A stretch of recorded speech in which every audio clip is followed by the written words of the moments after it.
Salut les cathos, aujourd'hui nous sommes le 21 août et nous fêtons Saint Pie X.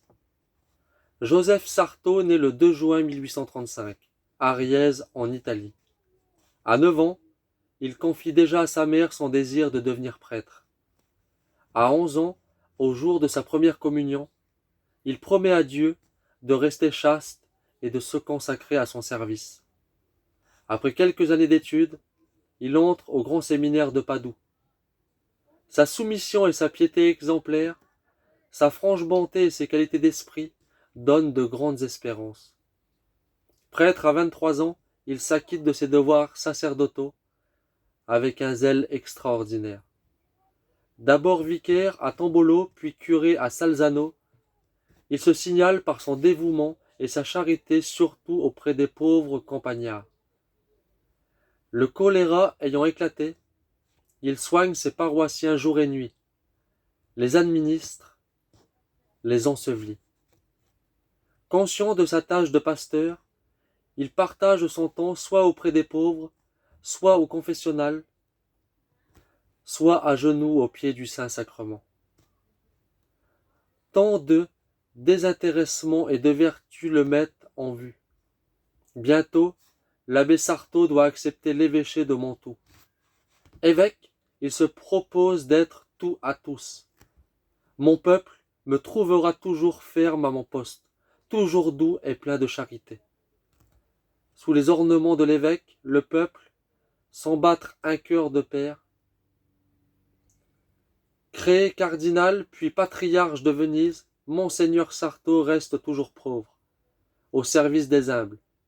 Né pauvre, disait-il, je veux vivre pauvre et mourir pauvre. À la mort de Léon XIII, en 1903, il est appelé à lui succéder sur le siège de Saint-Pierre. Devant ce choix inattendu, celui qui avait toujours désiré demeurer simple curé de campagne ne sait que balbutier la prière de l'agonie. Que ce calice s'éloigne loin de moi, que la volonté de Dieu soit faite. Puis il finit par dire « J'accepte » comme une croix. Devenu Pie X, sa première et mémorable encyclique trace les grandes lignes de son pontificat. Tout restauré dans le Christ. Pape de l'Eucharistie, son pontificat se distingue par ses décrets au sujet de la communion précoce et fréquente, de la liturgie et de la catéchisation. Épris d'amour pour l'Église, il oppose fermement aux attaques pernicieuses contre la foi. Une pureté de doctrine sûre, puisée aux sources de l'Évangile.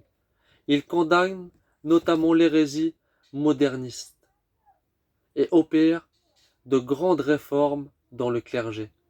« Faites votre devoir », répétait-il aux prêtres, « et tout ira bien. » À la veille d'une guerre mondiale qu'il sait imminente, Pie X, brisé d'angoisse, s'offre en victime pour l'Église et l'humanité.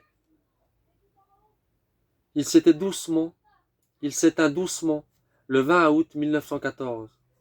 Pie XII l'a canonisé le 29 mai 1954. Que Dieu vous bénisse et à plus les cathos!